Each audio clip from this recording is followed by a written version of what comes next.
Film एचा से शुरू होती है जो अपनी कहानी सुनाती है।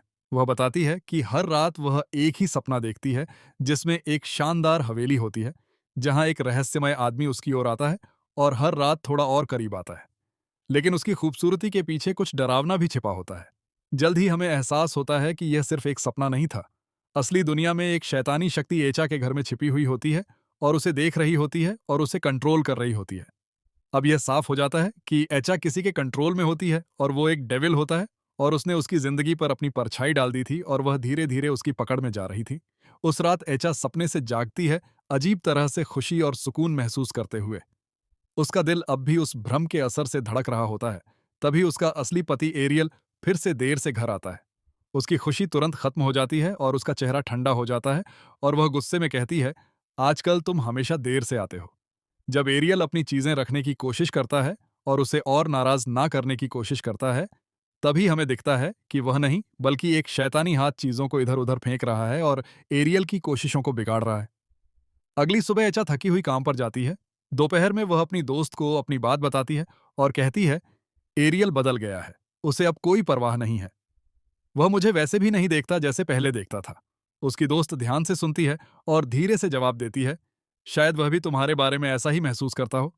तुम भी पहले की तरह उससे बात नहीं करती। तुम उसके लिए तैयार नहीं होती क्योंकि तुमने खुद को बदल दिया है। वह एचा को सलाह देती है, अगर तुम उसका ध्यान चाहती हो तो उसे वही रूप दिखाओ जिससे वह प्यार करता था। आज रात उसके लिए तैयार रहो, मीठे से बात करो और पहला कदम तुम उठाओ। उसी समय एरियल भी परेशान होता है काम पर। वह अपने सीनियर से बात करता है और मानता है कि घर में सब कुछ बिगड़ रहा है। एचा हमेशा मुझसे नाराज रहती है। मुझे लगता है वह मुझसे दूर होती जा रही है। उसका सीनियर समझदारी से सिर हिलाता है और कहता है, घर जाओ, उसके साथ बैठो, बात करो और सुनो। कभी कभी एक प्यारा शब्द वह कर देता है जो सालों की मेहनत नहीं कर पाती। दोनों कोशिश कर रहे होते हैं लेकिन सच नहीं जानते कि उनके बीच एक शैतानी ताकत खड़ी है। उस रात जब एरियल घर लौटता है तो वह खुशी से चौंक जाता है जब वह एचा को खूबसूरती से तैयार और मुस्कुराते हुए देखता है। वह प्यार से बात करती है जैसे वे अपने पुराने प्यार को फिर से खोज रहे हों।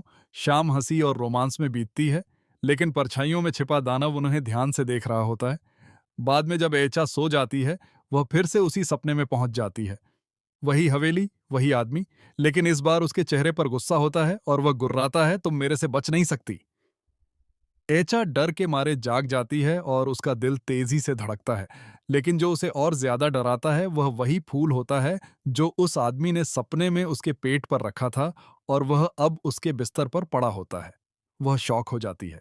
यह सिर्फ सपना नहीं था, यह सब असली था। अब वह एरियल को ढूंढती है लेकिन वह वहां नहीं होता। घबराकर वह नीचे जाती है और एरियल को रसोई में नाश्ता बनाते हुए देखती है। वह उसे देखकर हल्के से मुस्कुराता है और दोनों एक दूसरे से माफी मांगते हैं और नई शुरुआत का वादा करते हैं। उसी दिन काम पर एचआई स्टोर रूम के पास से गुजरते हुए रुक जाती है। अंदर एक धूल भरी शेल्फ पर वही फूल रखा होता है। वह उसे छूने के लिए हाथ बढ़ाती है लेकिन उससे पहले ही कोई दूसरा हाथ उसे पकड़ लेता है। वह घबराकर पीछे मुड़ती है और उसी आदमी के सामने आ जाती है जो उसके सपनों में आता था। अब वह असली दुनिया में उसके सामने खड़ा होता है। वह डर से आईने की ओर देखती है और चीख पड़ती है। आईने में उस आदमी का चेहरा इंसानी नहीं होता बल्कि शैतानी होता है। उसकी आंखें लाल होती हैं और उसकी मुस्कान डरावनी।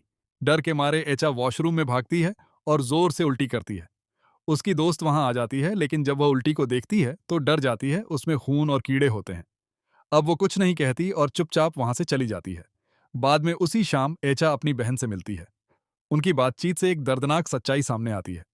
एचा हमेशा से मां बनना चाहती थी लेकिन कभी प्रेग्नेंट नहीं हो पाई। पूरी तरह स्वस्थ होने के बावजूद वह निःसंतान रही और डॉक्टरों ने उसकी फर्टिलिटी क्षमता बढ़ाने के लिए दवाइयां दी थीं। अब उम्मीद से भरी हुई वह एरियल से कहती है कि वह उसके लिए वे दवाइयां लेकर आए। लेकिन तभी कुछ अजीब होता है।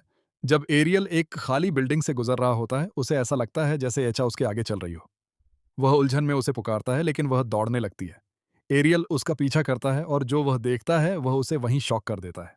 एचा का शरीर बदलने लगता है और उसका पेट अचानक बहुत तेजी से बढ़ जाता है।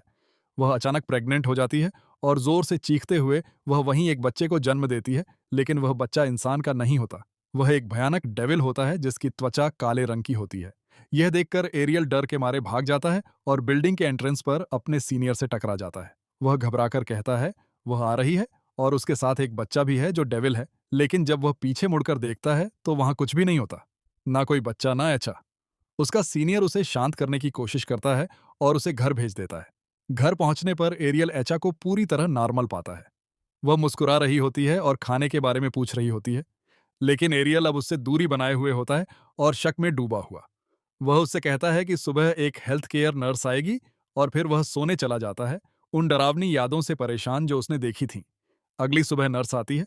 वह धीरे-धीरे एचा की जांच करती है, उसके पेट को महसूस करती है और फिर मुस्कुराते हुए कहती है, "यह 3 महीने की प्रेग्नेंट है।" एचा का चेहरा खुशी से चमक उठता है, लेकिन एरियल का दिल डूब जाता है। 3 महीने ये कैसे हो सकता है? वो तो पिछले 6 महीनों से एक दूसरे के करीब नहीं आए थे। अब शांत रहने की कोशिश करते हुए एरियल फिर से अपने सीनियर से बात करता है। सीनियर उसे सलाह देता है, तुम्हें उससे बात करनी होगी। सीधे पूछो, लेकिन सावधानी से, कुछ ठीक नहीं है। उधर एचा बहुत खुश होती है। वह ऑफिस में अपने सभी साथियों को यह खबर बताती है, जैसे उसे जीवन का नया मकसद मिल गया हो। लेकिन उसकी दोस्त अंदर ही अंदर परेशान होती है।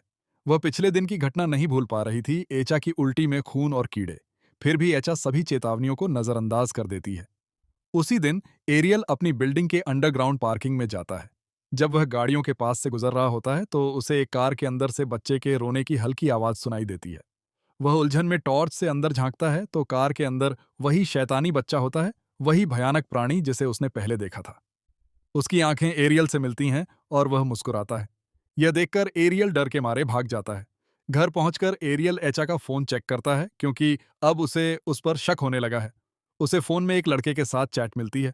जब वह एचा से इसके बारे में पूछता है तो एचा समझाती है कि वह उसका बचपन का दोस्त है जो अपनी पत्नी से झगड़े के बाद उससे बात कर रहा था। उनके बीच कुछ भी नहीं चल रहा। अब एचा समझ जाती है कि एरियल उस पर शक क्यों कर रहा है। इसलिए वह गुस्से में कहती है, कल हम लैब जाएंगे और टेस्ट करवाएंगे। मैं तुम्हें साबित कर दूंगी कि यह बच्चा तुम्हारा ही है। अगली सुबह दोनों अस्पताल जाते हैं। लेकिन जब डॉक्टर एचा की जांच करता है तो सच्चाई सामने आती है। एचा प्रेग्नेंट नहीं है। तो फिर यह सब क्या था? डॉक्टर समझाता है कि जब कोई महिला मां बनने की इच्छा रखती है और उस विचार में डूब जाती है तो उसका शरीर गर्भावस्था के लक्षण दिखाने लगता है, जबकि वह वास्तव में प्रेग्नेंट नहीं होती।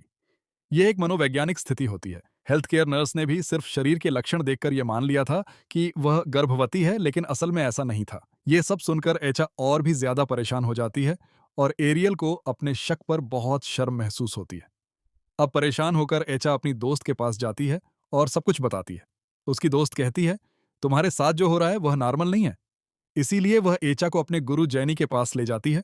जैसे ही जैनी एचा को देखता है, वह तुरंत उसके पीछे खड़े उस दानव को पहचान लेता है और समझ जाता है कि एचा बहुत बड़ी मुसीबत में है। इसके बाद जैनी एचा और उसकी दोस्त को अंदर बुलाता है और उन्हें एक खास प्रकार के जिन्न के बारे में बताता है, जिसका एक ही मकसद होता है, लोगों की शादीशुदा जिंदगी को बर्बाद करना। वह एचा से पूछता है, क्या तुम्हें कोई अजीब सपने या भ्रम होते हैं? जब एचा उसे अपने बार बार आने वाले सपनों के बारे में बताती है तो जैनी समझाता है, तुम इस तरह के जिन्न के कब्जे में हो जिसका काम घर और रिश्तों को तोड़ना है। इसके बाद एचा उसे अपनी प्रेगनेंसी के बारे में भी बताती है। यह सुनकर जैनी समझ जाता है कि एचा और एरियल कितनी बड़ी मुसीबत में हैं।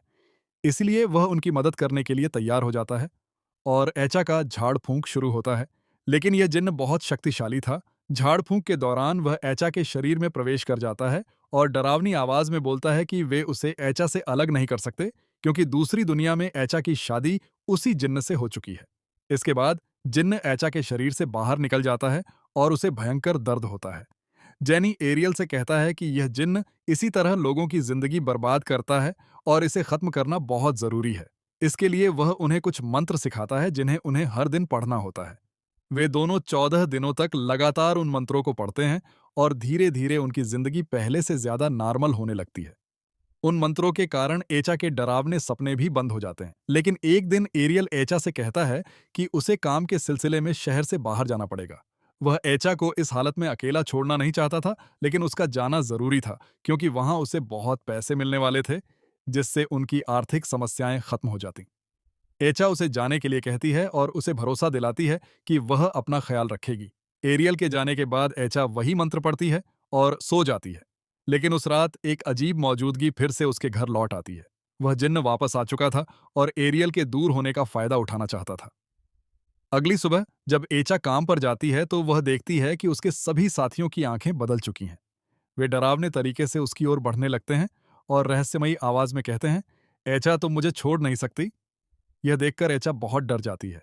इसलिए वह उसी रात अपनी बहन को घर बुला लेती है। एचा फोन पर एरियल को अपने साथ हो रही हर चीज बताती है। एरियल तुरंत उसकी बहन को फोन करता है और उसे चेतावनी देता है कि किसी भी हालत में एचा को सोने मत देना, क्योंकि पहले भी ऐसा हो चुका है। जब उसकी दोस्त उसे जैनी के पास लेकर गई थी, तब उसके सो जाने के बाद जिन्न ने उसकी दोस्त को मार दिया था।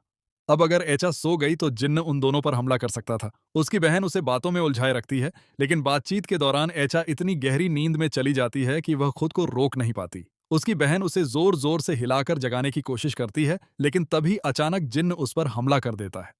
डर के मारे उसकी बहन कमरे से बाहर भागती है।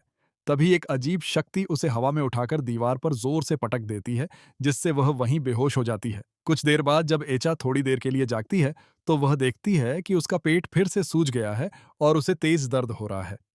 यह देखकर वह गुस्से में नीचे की ओर जाने लगती है। उसे यह भी ध्यान नहीं रहता कि उसकी बहन सीढ़ियों के पास बेहोश पड़ी है। एचा एक हैंगर उठाती है और अपने पेट से बच्चे को निकालने की कोशिश करती है, लेकिन असफल रहती है।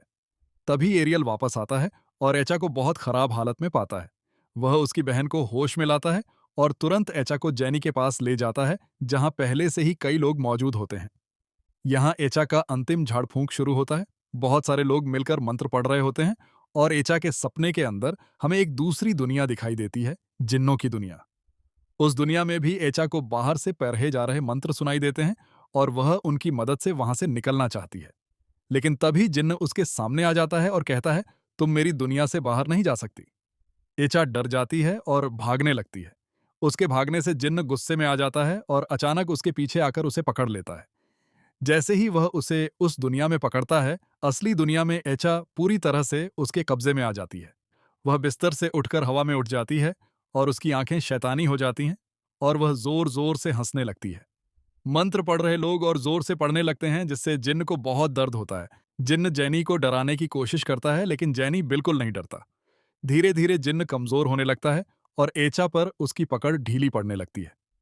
जैसे ही एचा वापस जमीन पर आती है, एरियल उसके कान में वही मंत्र पढ़ने लगता है। अब अपने सपने में एचा एरियल को देखती है, जो उससे कह रहा होता है, मुझे तुम्हारी जरूरत है, मेरे पास वापस आओ। ये सुनकर एचा जिन्न की पकड़ से खुद को छुड़ाने की कोशिश करती है और वह मंत्र सुन रही होती है, और जब वह खुद भी उन्हें पढ़ना शुरू करती है तो जिन्न की दुनिया टूटने लगती है। असली दुनिया में एचा अब उसके कब्जे में नहीं रहती। आखिरकार जेनी की विधि काम करती है और एचा जिन्न के कंट्रोल से मुक्त हो जाती है। एरियल और उसकी बहन उसे आजाद देखकर बहुत खुश होते हैं। कहानी के अंत में हमें 6 साल बाद का समय दिखाया जाता है, जहां एचा के 2 बच्चों होते हैं और वो एक साथ एक नॉर्मल जीवन जी रही होती है। जब उसके बच्चे बाहर खेल रहे होते हैं, उसकी बहन उन्हें लेने जाती है। तभी घर के बाहर वही शैतान फिर से दिखाई देता है और इस बार इंसानी रूप में और रहस्यमयी तरीके से उसकी बहन को देखता है। अब हमें यह संकेत मिलता है कि भले ही वह अब एचा पर पूरी तरह कब्जा नहीं कर सकता, लेकिन वह अभी भी उसके आसपास कहीं मौजूद है।